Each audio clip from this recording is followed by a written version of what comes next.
Imbes po na sa mga landfill, iniisip daw ni Pangulong Bongbong Marcos na dalhin ang mga basura sa mga pasilidad na kayang makagawa ng enerhiya.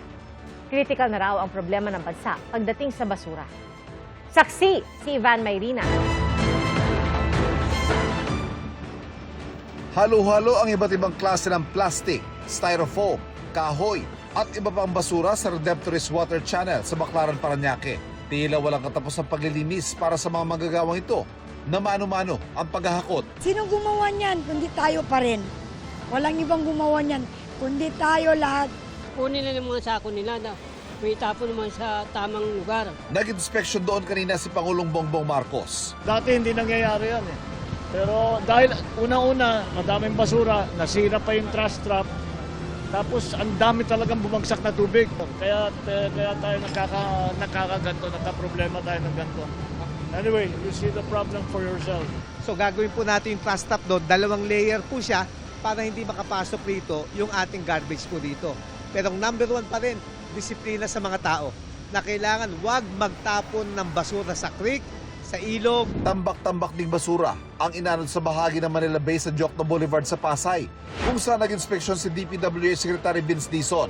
Sabi niya kahapon, may garbage crisis. Bagay na tinanong kay Pangulong Bongbong Marcos nang siya naman na nag-inspeksyon. Yeah, it certainly is. Just look at it. Does that look critical to you? It does to me. So yes, I wouldn't call it a garbage crisis, but that is the problem that we are facing. Tingin ng Pangulo, dapat i-develop ang pagpapadala nito sa mga pasilidad kung saan pwede itong gamitin panggatong para makalikha ng kuryente. Ang ating iniisip, imbis na landfill dadalhin sa waste-to-energy plant. Sa Oktubre, mapipili ng landfill operator sa magtatayo ng ganyang pasilidad, bagamat 2 taon o higit pa bago ito tuluyang mapakinabangan.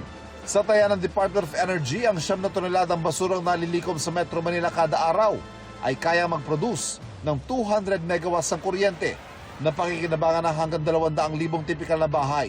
Pero kailangan maayos dahil lumilikha ng usok ang karaniwang proseso. Ayaw natin na dagdag sila sa emissions. So it has to comply with certain environmental requirements. Sa mga Tokyo, mga Singapore, wala kayong makakitang usok. The technology is really proven already.